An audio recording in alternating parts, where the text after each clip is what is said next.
Cool. Well, thanks for coming. This is just a presentation I put together. So I don't have a degree in business finance of any sort. I just kind of learned as I went putting this together. Tried to make it more kind of what you can do to make your farm more profitable, things to think about, and then some online or some like computer resources that you can use for that kind of stuff. So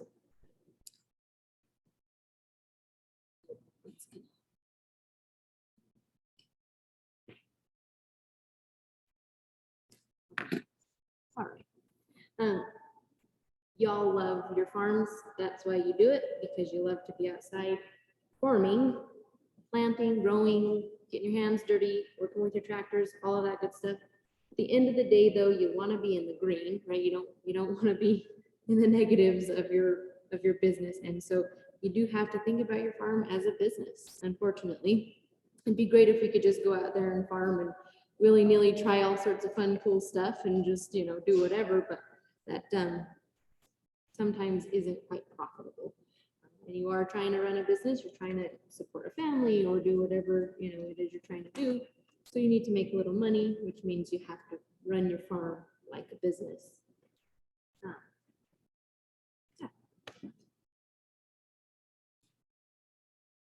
One thing to think about running your farm like a business, do you have a business plan? And I don't mean you necessarily have to have something that's like 20 pages long with graphs and charts and displays and this and that, but have you thought through, why are you farming? Like what's the reason? Maybe it's because it's your family farm and that's what you're doing, or you're a new farmer and you want to get out there and try something different. So why are you farming?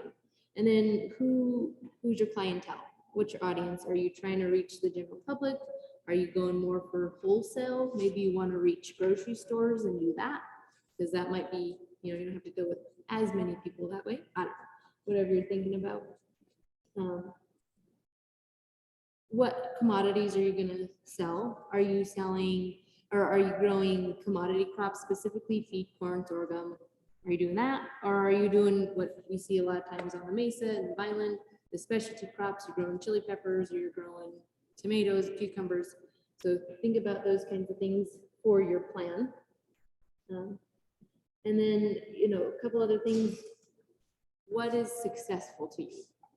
A high profit margin, a field that didn't get, drowned out by some weird flood thing that happened.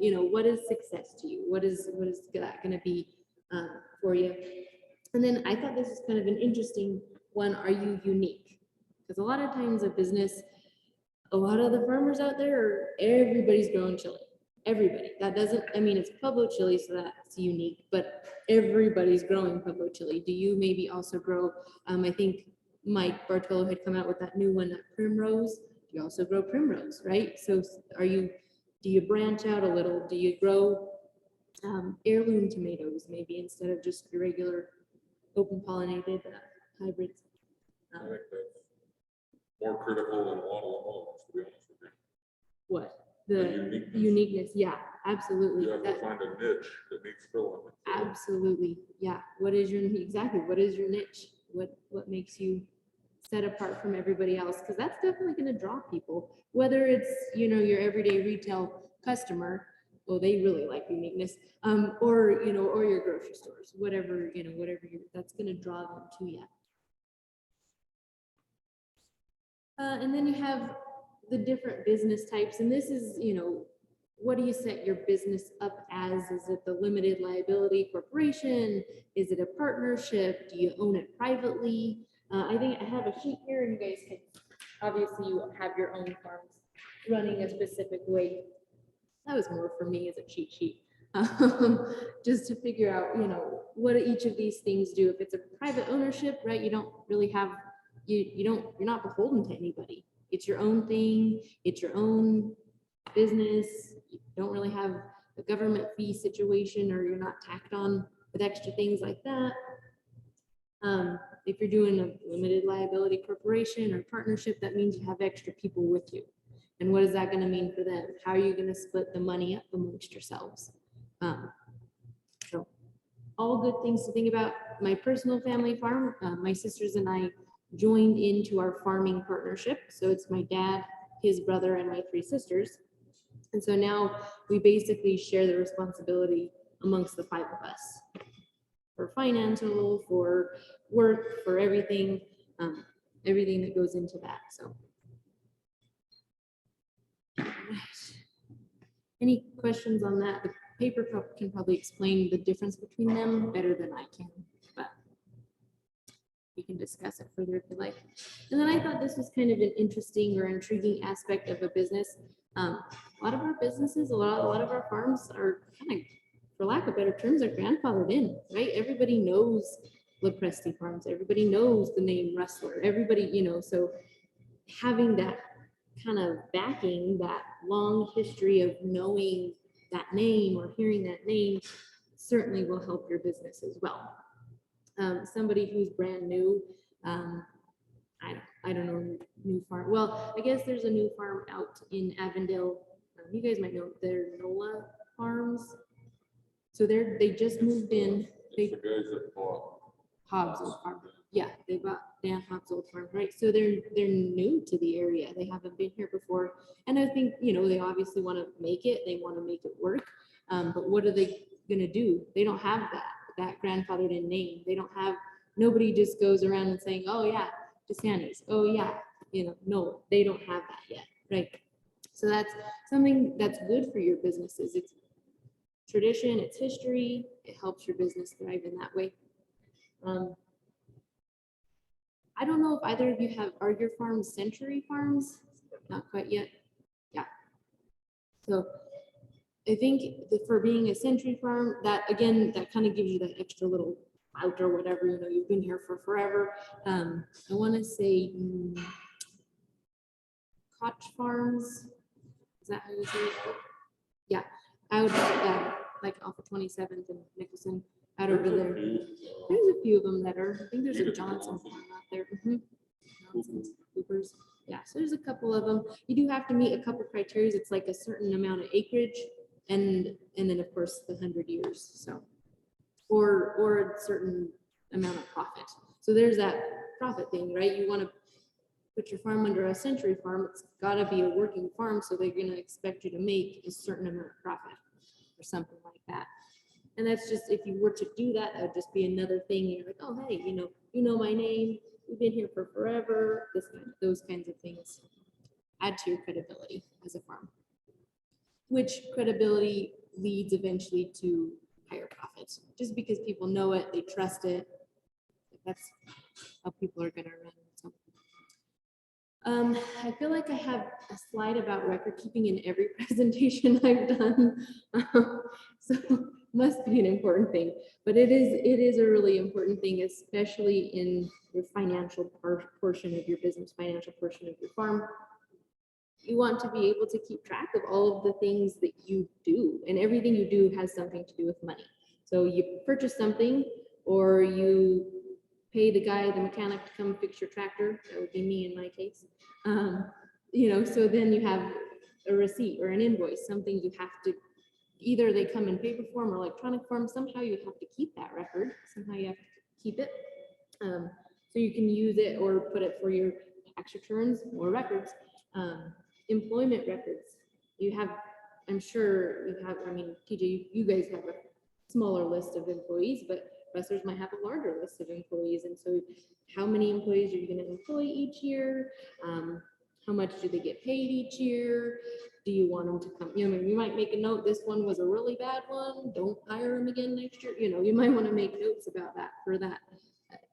Time is money. Your employees are basically your money makers, right? They're the ones doing the work, getting the work done.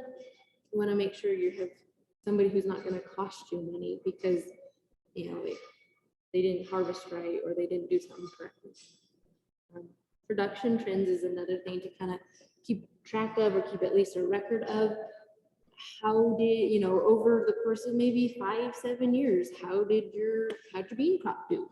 Do you want to do a different bean crop next year because this one, a different bean variety because this one isn't doing as good? It's real prone to disease, and the last 5 years it's been really wet, maybe. I don't know. So, right, so you've got to keep those kinds of things in mind. Maintenance records, again, any kind of work you have somebody come in and do. You might even keep track of the work that you do, the maintenance that you do, right? I changed the oil on my tractor last week, so it's good for the next however long it takes, or however long you need to keep that tractor going. Contracts and loans are another good one. If you have any loans, that's obviously something that's gonna ping you every single month when they're looking for money, right? Or contracts, if you've got somebody contracted out to harvest. Maybe your combine broke, so you're like, okay, I gotta bring the combine guy in. You can do it real quick this year because I don't have the means to do it, right? It's maybe more economical for you to hire somebody than it is for you to get your combine fixed in that year, right? So that's going to be a contract. You got to keep a record. So next year or the following year, when you go back out there and you're like, oh, what did I do last year? You can go back and you know what you did. And then this is the accounting tools. When I asked my dad, what do you do to keep track of your accounting records for the farm, Dad? He was like, I'll keep it all in my head. It's like, great, wonderful. So I can't read your mind, so we're gonna have to put that one on paper now because we're in a partnership. So you could keep it all in your mind. That might work for a small farm. That might work if you're just doing maybe 10 acres or whatever. Once you start getting bigger though, that's gonna be a lot harder to keep track of in just your head. Using an Excel spreadsheet, I can show you when we're done with this one, I'll show you what Michigan State put together some great resources for kind of accounting tools. And one of them is an Excel spreadsheet, and it's basically plug and chug in the Excel spreadsheet. Hire a bookkeeper, that's a good option if you just don't want to have to deal with that, and you can hand your receipts to your bookkeeper. He or she says, all right, I'll put this in, and they use whatever tactics bookkeepers use to make sure everything is balanced.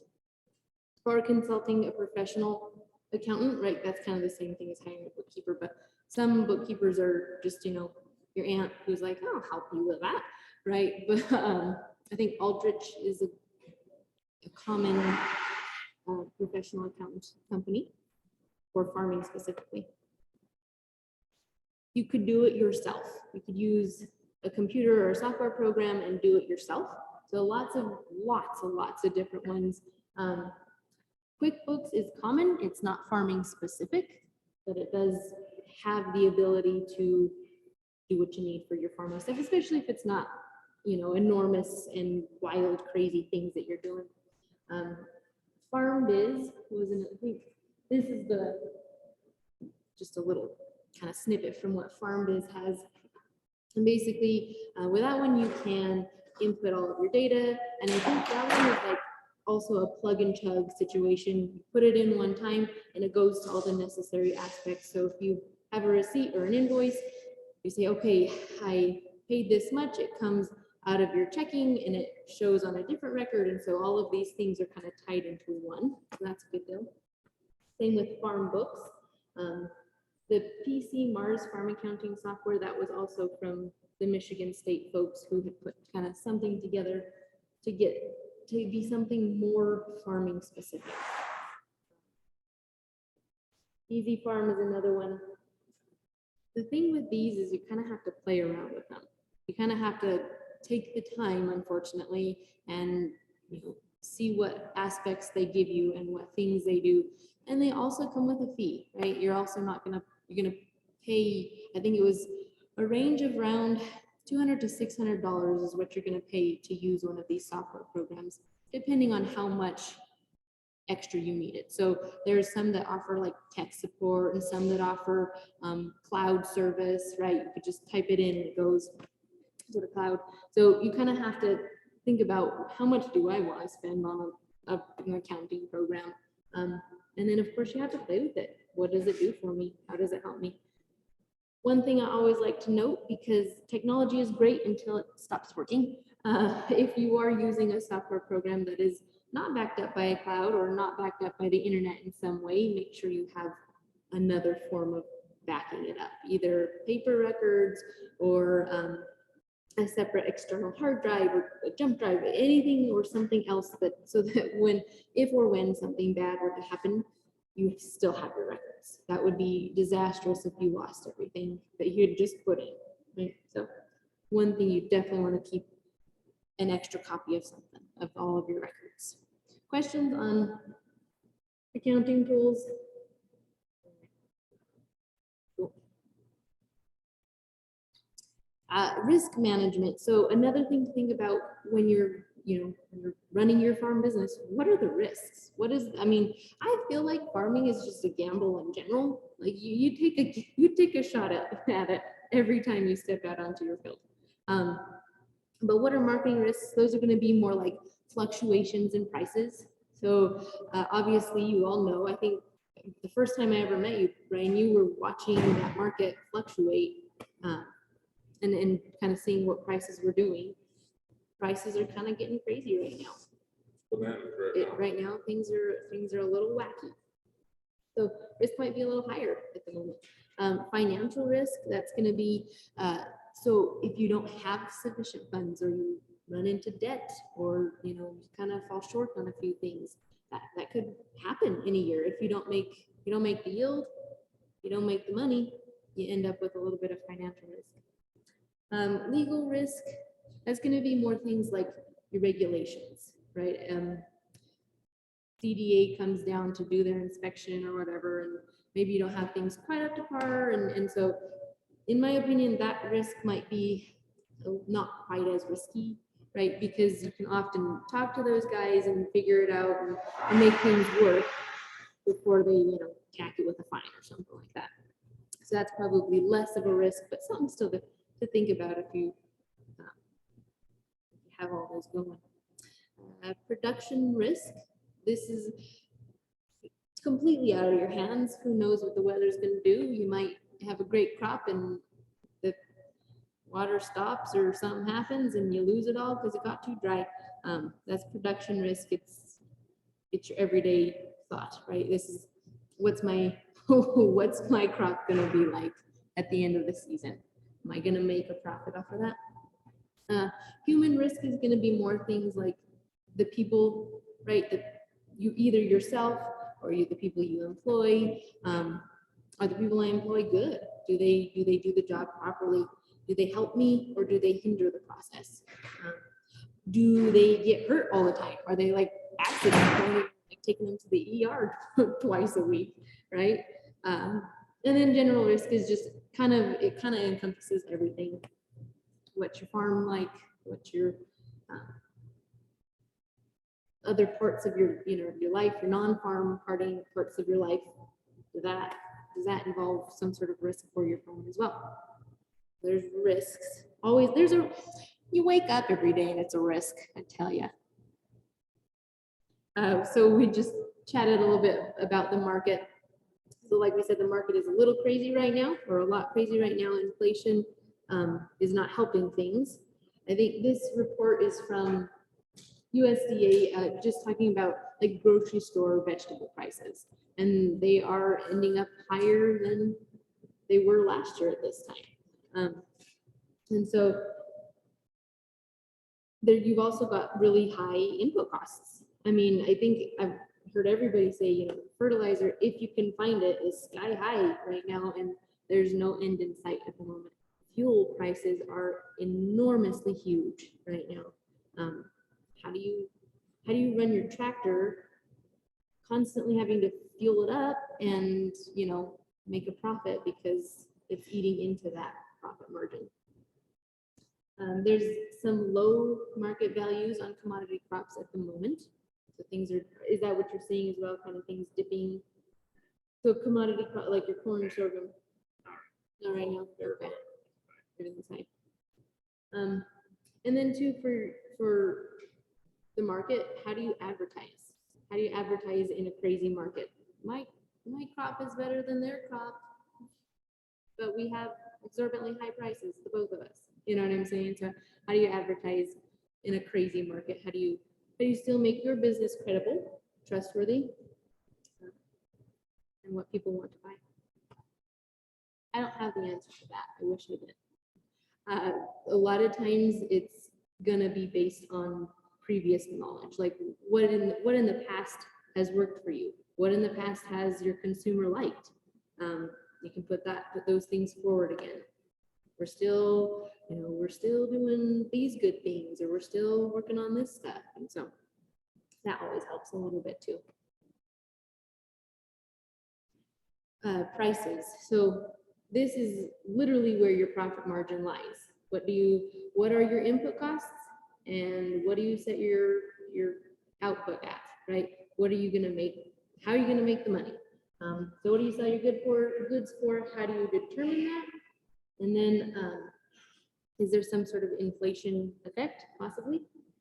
The value of your product is going to be your quality. So is it a good item? Obviously, people aren't going to purchase rotten tomatoes.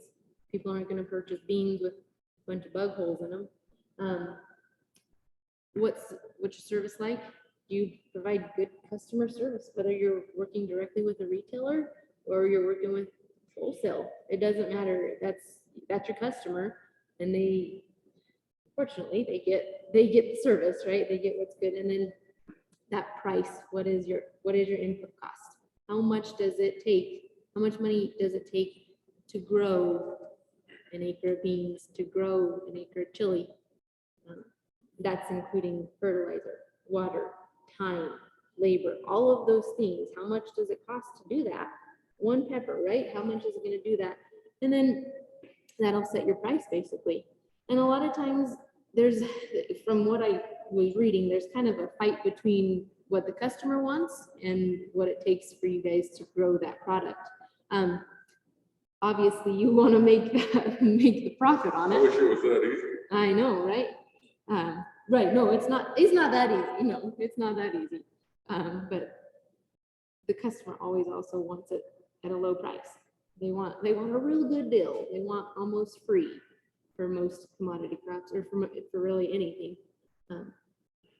That's a unique challenge here, that compared to all other farmers that are selling commodities, nobody else gets to set the prices. Right. for commodity crops. Right. Unique. Mercy of the government, Yeah, the USDA. Yeah.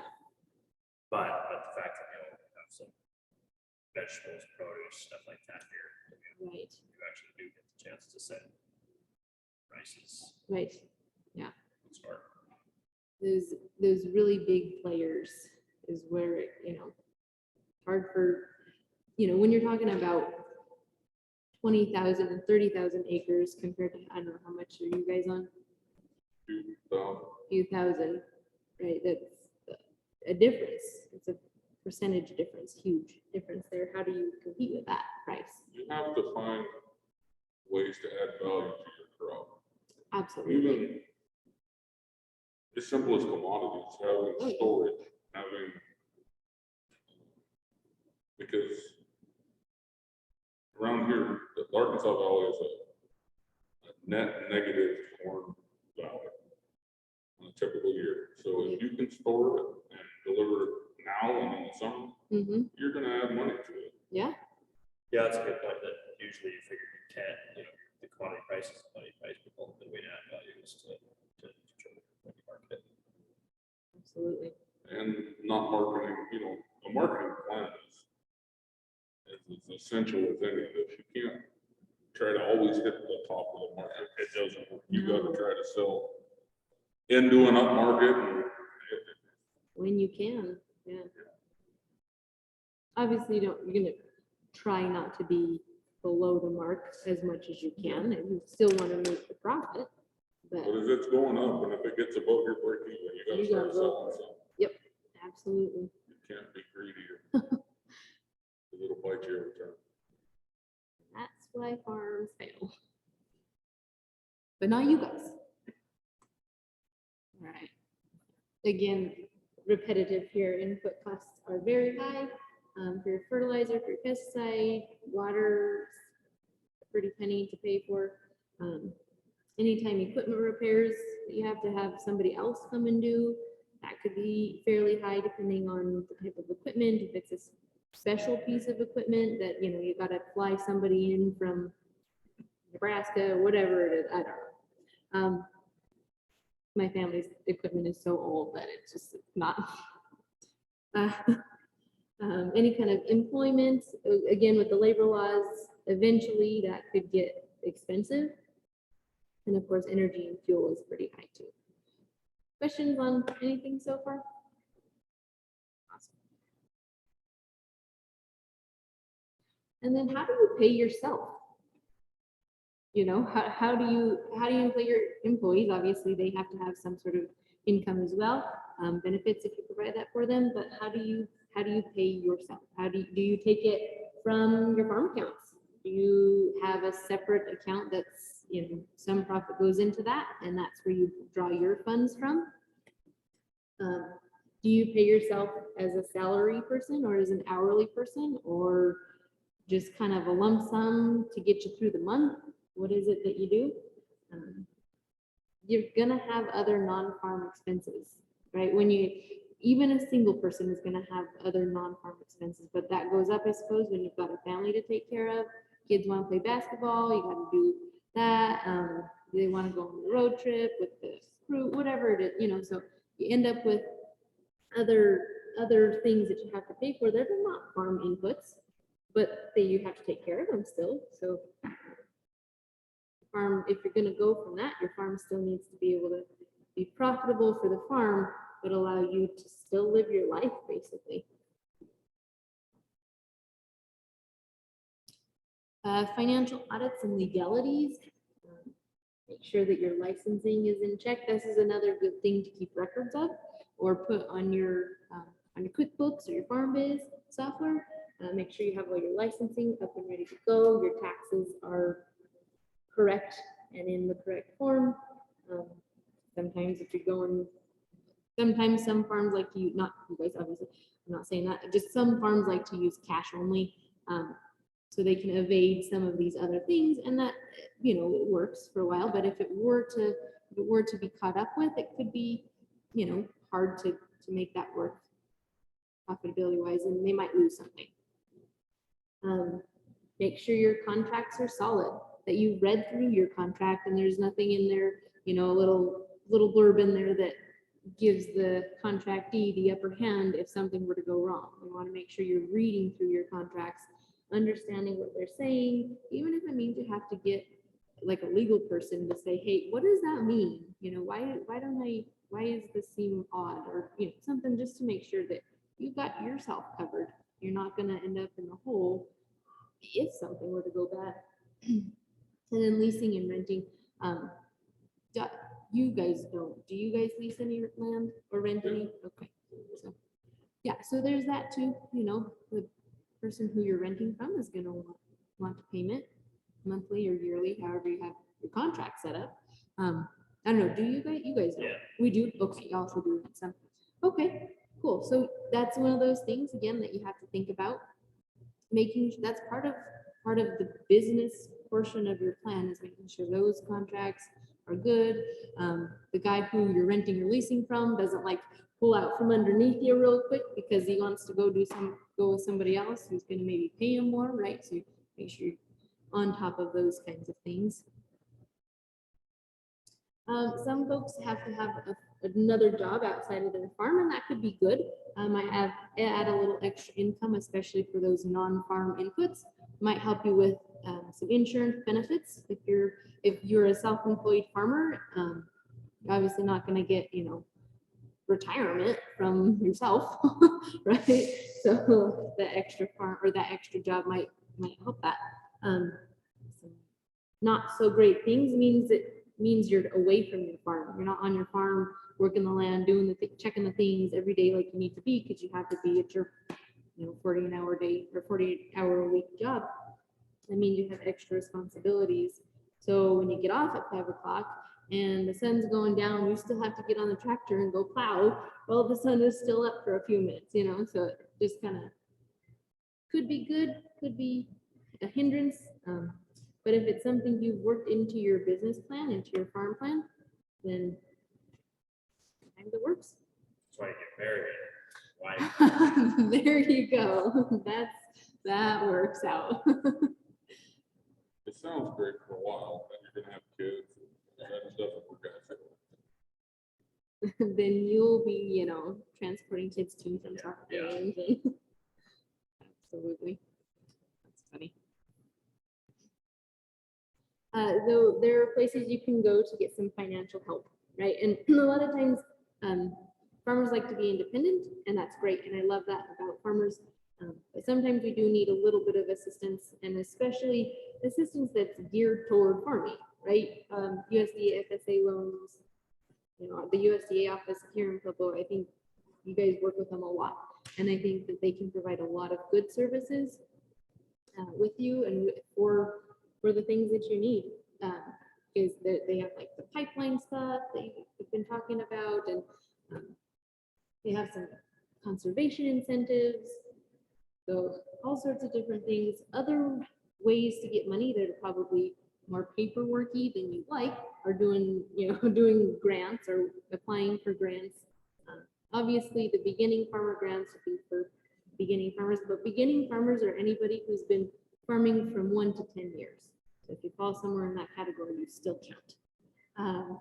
Research grants, that's a plug for me. If you ever I can figure something out, get some research going, then it's a great way for you to get a little extra money, and you still end up with a commodity or with a crop that you can sell for whatever kind of profit you want to do. So we have that.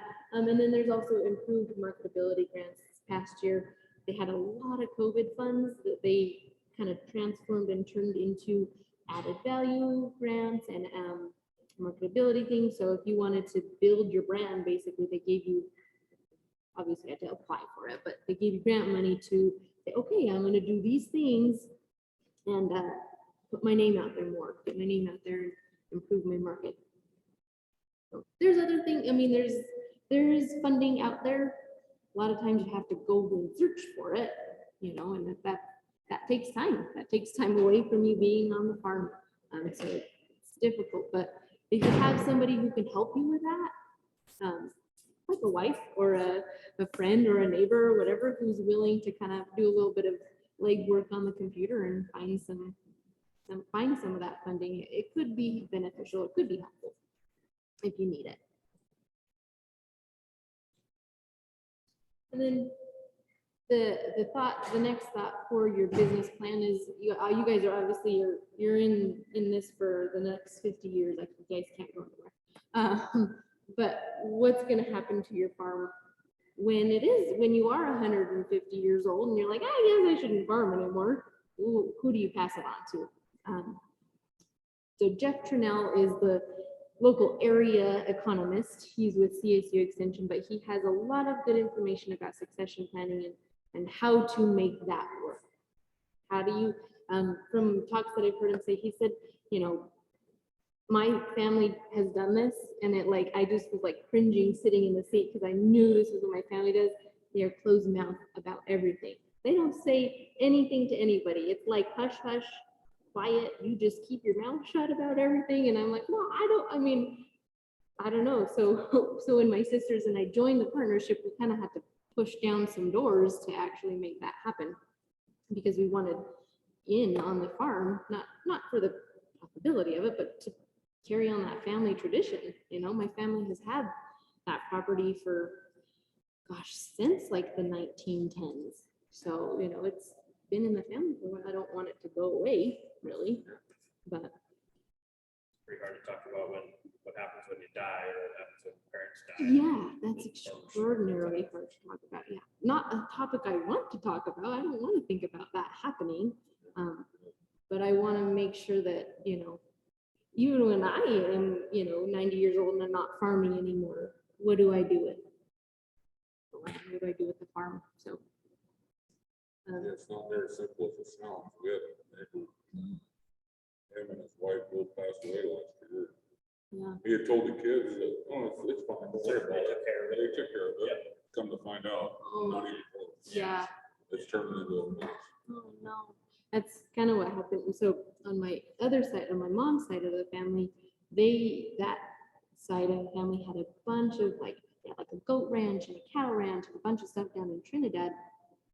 And again, because nobody talked about it, none of those cousins ended up with any of it, because it was still under the one great grandfather's name, and that was it. So we've got to Now it's all kind of water under the bridge because it's been, I'm sure, passed along 1,000 times, but I don't want that to happen to the other property, so. Well, this is almost worse. They divided it, their farm into 3 pieces for each of their boys, thinking that would be the best. Yeah. Well, the boys don't want it. They want to keep it as a farm, and now it's a mess. Oh, no. They got a heck of a mess going on. Oh, If geez. they all get along, it's fine. They're That's just good. trying to get all the legal stuff fixed. Right. Oh, Yeah. And if you don't have the records for that legal stuff, boy, is it probably even more of a headache. Yikes. So, a good time to think about what your assets are. Where's your capital? You have a lot of farming equipment that could be worth a lot of money. When you pass that on, are your relatives or relations or whoever you pass it on to, are they going to pay large sums of income tax because they now received your very lovely equipment for farming? Stuff to think about. Hard, very, very hard stuff to think about, but unfortunately necessary, so other situations don't happen. that seems to be a lot easier. Yeah, there you go. That's the way to do it. Absolutely. And then one last thought, is sustainable agriculture profitable? We do a lot of conventional farming, we plow, till, throw on fertilizer, put a bunch of pesticide down, do all sorts of stuff, and that works and it's good. Those are all going to be your input costs. But if we do something different, kind of maybe doing a little bit of strip tillage instead of fully plowing, or doing a little bit of not irrigating when we don't need to absolutely irrigate, will that save a little bit of money? Possibly, maybe not. Depending on the year, probably, depending on weather conditions, all of these things. This is kind of where I was talking about, if you've got a large farm with really large inputs, that's gonna obviously drive prices in a certain direction. Does that hurt the little farm? Does that hurt the guy who's only farming 100 acres? Can he keep up with you? And then over time, the thought is if you have fewer inputs by doing some sort of sustainable farming, you might end up with a higher profit. That's in theory. Again, it's all theory. It's good to think about and lovely, but it's very hard to implement. Really hard to get going. That overtime thing would kill it. And the overtime thing is insane. Yeah, right. I mean, going organic is one thing, but just, yeah. So crazy things to think about. But hopefully some things that can make you a little bit more profitable. Sorry, one more thought. One other thing, or other thoughts that you can use to possibly make your farm profitable is diversifying your business. Like you had said, kind of either finding a niche or, branching out a little bit. You grow beans, both you guys grow beans. You guys also grow chili. You guys also have the grain stuff. You had onions at one point, right? So you had all of these other kind of things. There's a real market for like floriculture, growing flowers. I don't know if when you go up Highway 50, Di Tomaso always has the zinnias growing. I don't think he sells them, but I think he does, but I think it's more traditional. right, exactly, right. But he could make that into a kind of a niche profit, right? If he grew some other kinds of flower, did something else with it. Growing herbal products, doing some sort of agro-tourism. Oh my gosh, city people love agro-tourism, right? They love to get their hands dirty one day a year, right? And that's it. So they'll come out, see your farm. You let them set the water once or twice, right? And they just get a kick out of it, right? So that's going to be a kind of a different way to, again, it's going to take some of your time away from your farm work, or you can get somebody else to do it for you, right? But another option for making a little extra money. Raising livestock. So if you've got a little herd of goats, maybe you make some goat cheese, right? You put your goats out on your cornfield, probably cows on your cornfield. I think goats would really like corn and stubble too much, but maybe doing some like beekeeping, I know a lot of you guys are bringing bees in to pollinate for you, and maybe you have your own set of bees, and on the side, you've got a little honey market going, making your products accessible online. So that's a good way to do it. That reaches a national audience as opposed to just your local audience. And then going to farmers markets. Again, that's a tough one because you end up having to put labor out for it. You need somebody to get up at 4 o'clock in the morning, load the truck, drive to wherever they're gonna go, and then set it all up and spend a day talking to folks at a farmer's market. But sometimes if it works for your business plan, farmers markets are good. Also get your name out there. Also kind of put your name out there. So diversify your business if you can, if it works for you. Always have some useful resources. There's going to be of course, the extension resources with the business management, agricultural business management resources from CSU Extension. Kansas State has a lot of great business management stuff. Missouri does. Who else? Texas A&M has quite a few resources for business plans and like putting together financial statements and that kind of stuff as well. And then I just want to say today is National Ag Day. So thank you, farmers, for doing what you do. You literally cannot live without you. That's all I have.